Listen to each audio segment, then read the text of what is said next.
What's up, everybody? We're back with another NC Niner Talk. I'm Nicholas, and this is my papa Carlos. What's up? NFC Championship time, Niners versus Eagles in Philadelphia. This is going to be a great one. But before we get to that, we're going to jump into that Niners versus Cowboys divisional round win. It was a great win against a pretty good team. They showed a lot of heart. Not Dak Prescott. But, let's just talk about that first. What do you think about that win over the Cowboys? Man, it was the Dallas Cowboys actually did surprise me. Their defense was the defense played really good, better than I thought they were going to play. Their offense didn't surprise me. Their offense is just, once you took away their running game, it was a done deal for them. But it was a good game.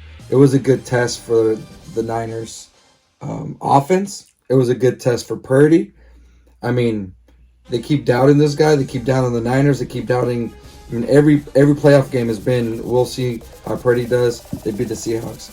Now he beats the Dallas Cowboys. It might be their year. They still, we'll see how Purdy does. So my thing was, with all those Dallas fans, I remember all you guys on Instagram talking all this crap after they beat the Buccaneers. I told you guys, Niners are and the Buccaneers, and that's exactly what happened. All right, so it's very easy. All these guys on ESPN, all these guys at NFL Network, all these guys just to pick the Cowboys. Well, they pick the Cowboys every single year, anyways. They're America's team, but at the end of the day, it comes down to who plays better. And what we talked about last week was, if we play our style of game, run the ball, take care of the ball, play good defense, we should win the game, and that's what they did. It was after that George Kittle catch is where they ran away with it. The run game started. They just started rolling. Brock Purdy started making good plays, and the run game started just rolling. Kittle, is such an electric player. Yeah. If he gets that big catch, this offense is just gonna roll. The defense is gonna go along with it, and this team, they're just gonna keep rolling. I think they just wore the defense down at the end, right? I think at the end they just couldn't stop the run, and then we were able to just focus on Dak and Prescott, because they had to throw the ball countless times because they had to go into the box, the end zone.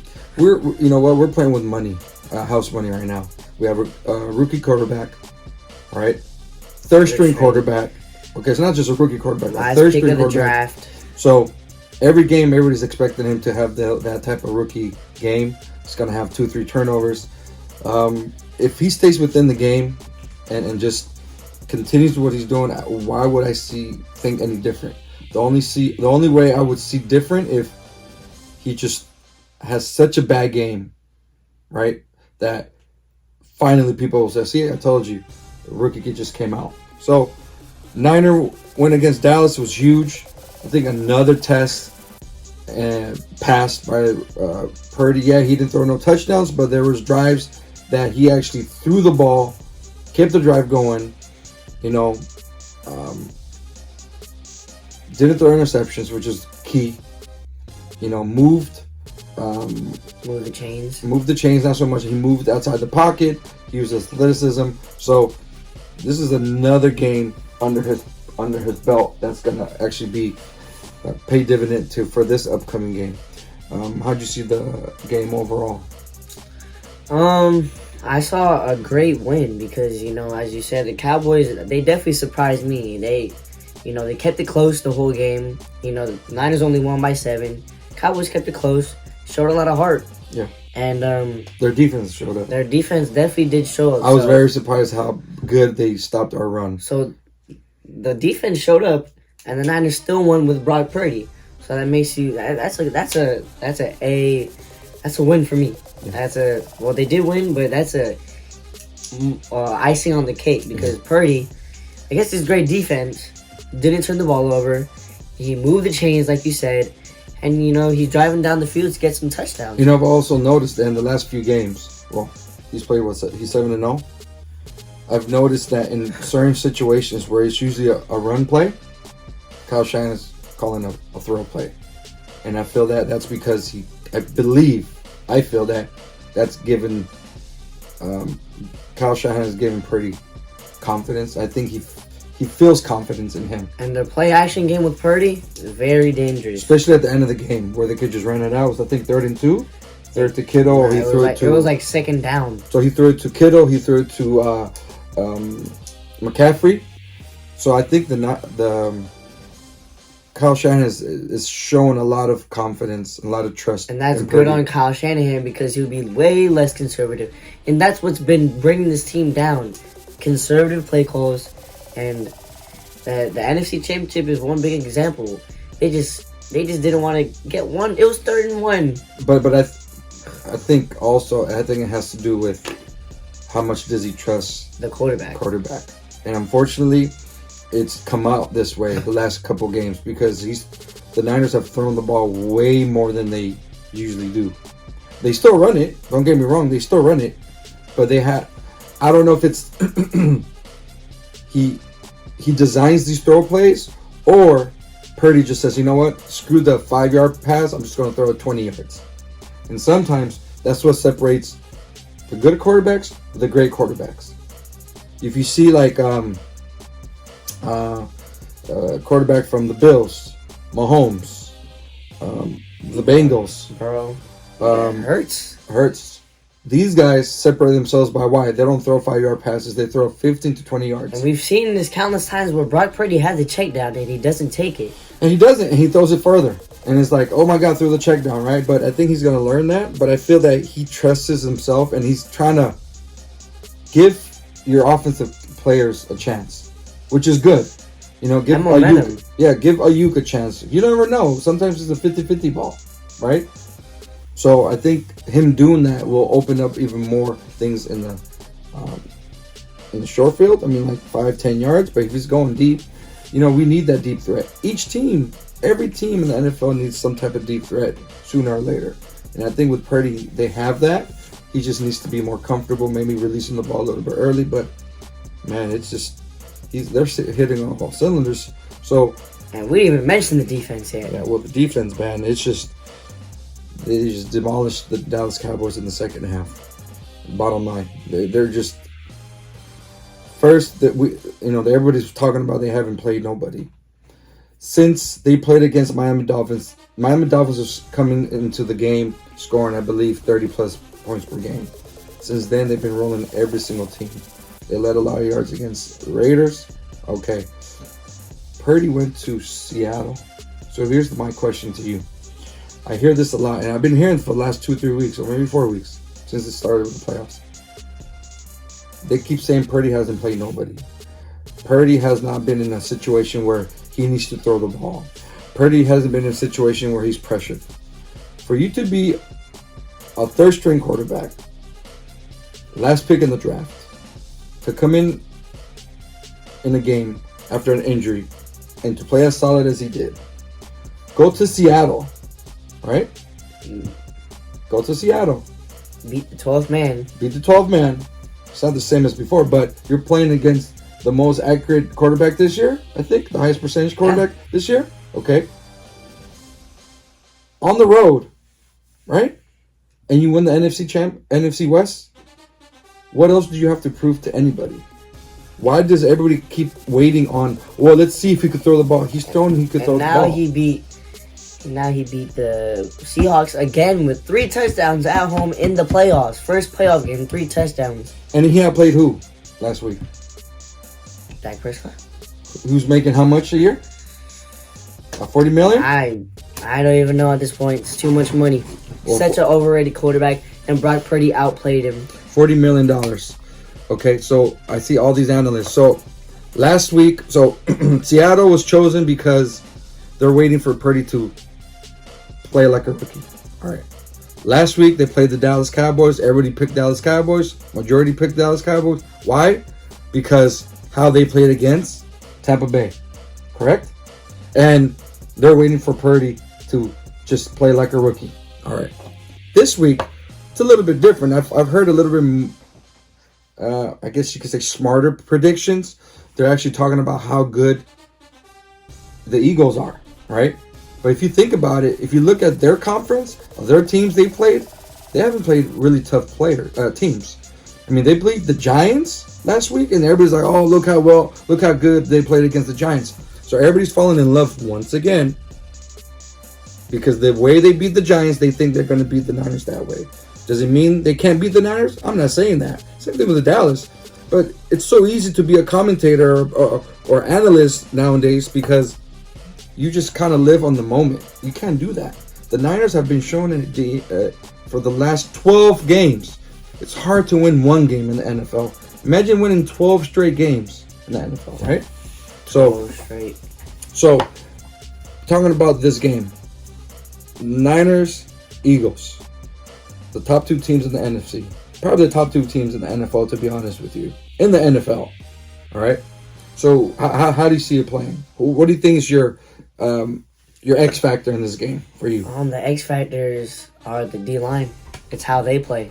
If they put pressure on Jalen Hurts, you might want him to get scrambling out the pocket, but Fred Warner's there. And on read options, you're gonna need to contain. Bosa is not a very good run stopper.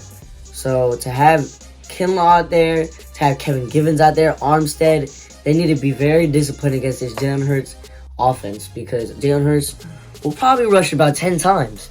10 times. And you just got to contain because you see what Marcus Mariota did. Well, their defense was banged up, but still. Yeah. Got to contain. And the Niners they're never really good against running quarterbacks. They haven't. But they're gonna have to. But look at this team, Niners. Just because Eagles are good at something doesn't mean the Niners aren't good at something that the Eagles are bad at. The Niners, great running offense, and the Eagles, 22nd run defense. Yeah. So there's weaknesses and strengths everywhere for both of these teams. Both sides.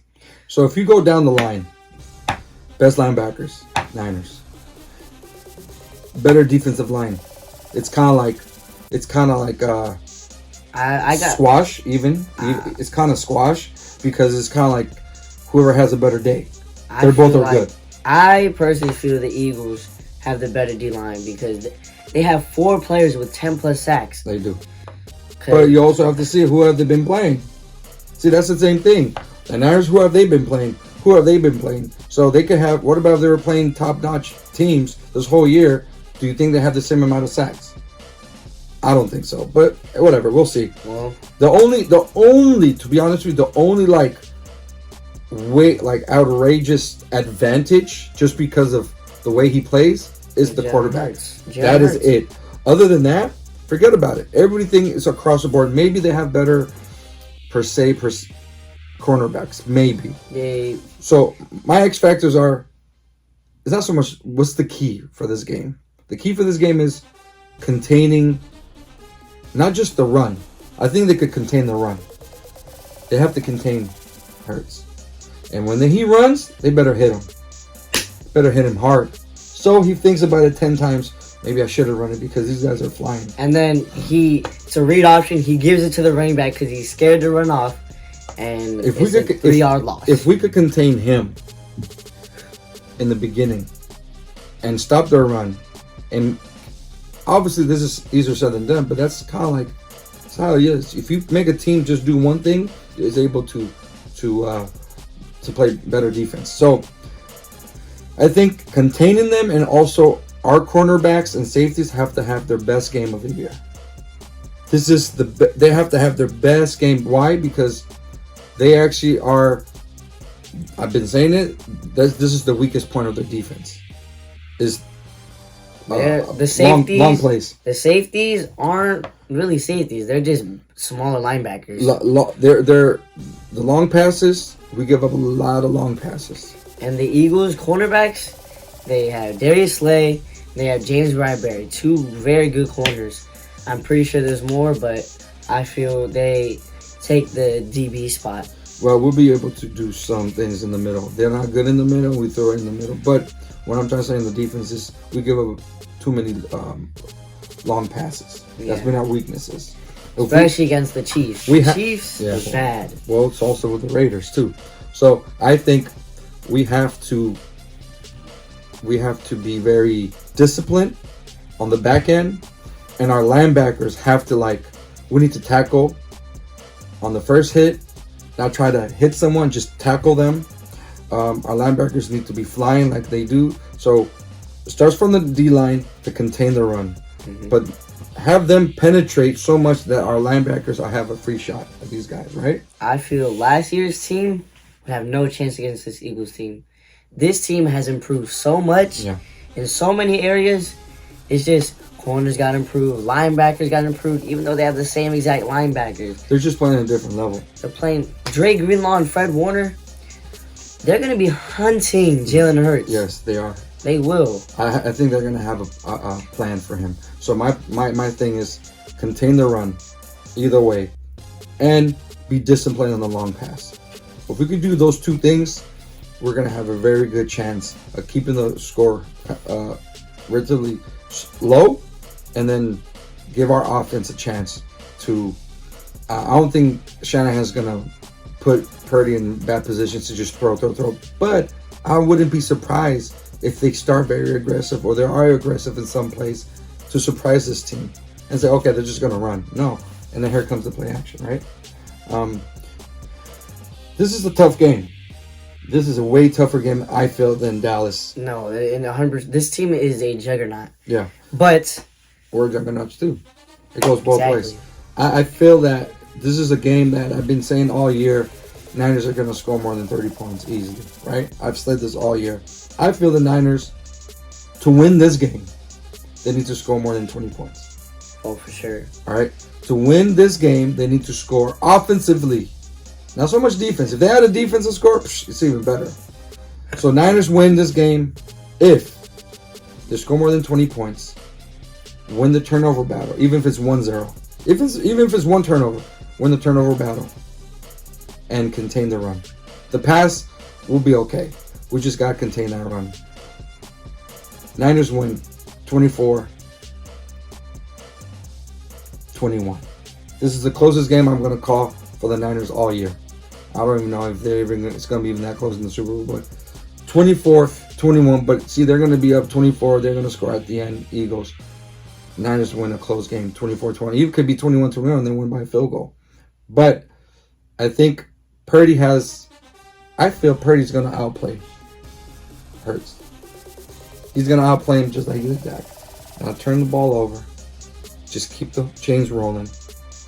And just stop playing with house money. I don't think he's playing with pressure. You know, Hurts and the Eagles are playing with pressure. You know why they're playing with pressure? Because they've been the number one team the whole year. They're supposed to be there. They're supposed to be here. They're supposed to be the Niners. They're playing a last string quarterback. They're supposed to win. 24-21. What do you think? People are always saying the Eagles are dangerous, saying this about the Eagles, saying that, and how the Niners won't stand a chance. But Niners are dangerous too. You can't forget the fact that the Niners are a team too, who are a juggernaut, and the Eagles are not the only team that can punch you in the mouth. Because the Niners will come out and punch you in the mouth. These linebackers, these D linemen, these safeties, these corners, they will punch Jalen Hurts in the mouth. But Jalen Hurts might punch back, but it's just going to be a battle. Obviously, these two juggernaut teams are just going to go at it. Yeah. My prediction is going to be 31-28. Wow, high scoring game. High scoring game. You see the betting; they're only favored by 2.5. I don't see this. I don't see this like 2.5. That means you realize we were favored over Dallas. This week we're underdogs, but only by 2.5. That means they want everybody to bet on the Eagles, but that shows you that Vegas doesn't feel that the Eagles are that much better than the Niners, and they're at home. You already get 3 points when you're at home, and you're under that 3 points. So we shall see. It should be a tough game. I just don't want them to fall. I don't want them to lay an egg defensively. Offensively, I think we'll be okay because say the throwing game is not working too well. I think we'll be okay with the running game, but you know, we have to establish. If we could establish our run early, because their Russian defense sucks, so we just got to punch them in the face.